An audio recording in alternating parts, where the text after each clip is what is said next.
From pizza to poutine.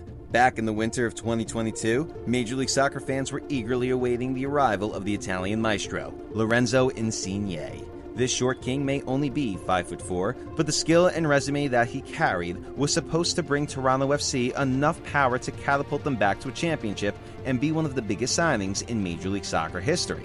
But then, it all went wrong. While he may have the second highest contract in Major League Soccer at $15 million behind only Lionel Messi, his output on the field has been subpar to say the least. So far, his North American adventure has been a major disappointment.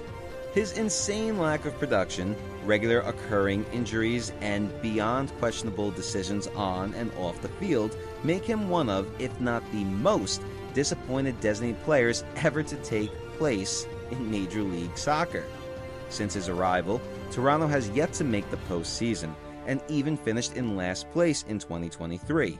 It's not even entirely his fault for Toronto's shortcomings when you actually take a look at how little he has played. In 2024, he started in only 17 games of the underwhelming 23 games that he appeared in, attributing to only 4 goals and 7 assists. The year prior, he only appeared in 20 games, starting in 18 of them, again with only 4 goals. And now finally 2022, that first year, the year of hope, where he started in all the games that he played, which was only 11. 6 goals and 2 assists. Now hey, 8 points in 11 games is fine. But with a price tag that big, these numbers and starts are not even remotely impressive nor acceptable. Of course, his ongoing calf injuries have played a major role here. The issues persisted off the field and in the locker room as well. As The Athletic reported in 2023, there was a fractured culture present behind the scenes between him and former Toronto coach Bob Bradley.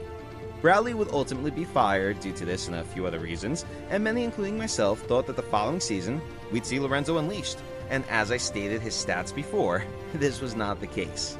You can make an argument maybe saying that this struggling has been due to a lack of talent that surrounds him on the pitch, but he does have his fellow Italian beside him, and when you're carrying a price tag that heavy, you're going to have to create some of your own chances. It's so upsetting too because you can't necessarily just turn around and hate the guy either. He has said all along that he's very committed as ever to the contract he signed with Toronto FC in 2022. And he's so committed, you could say, that he rejected 3 offers to return to Europe in the winter transfer window that just passed us. Now this is a bit of a catch-22 if you ask me, because it's clearly not a good fit with you in Toronto, so you should probably stamp that ticket and head on out. Because now, not only are the fans upset with how you've been playing, the fans are just upset because you're tanking their damn team. It's clear you were not a part of our new coach's plans either.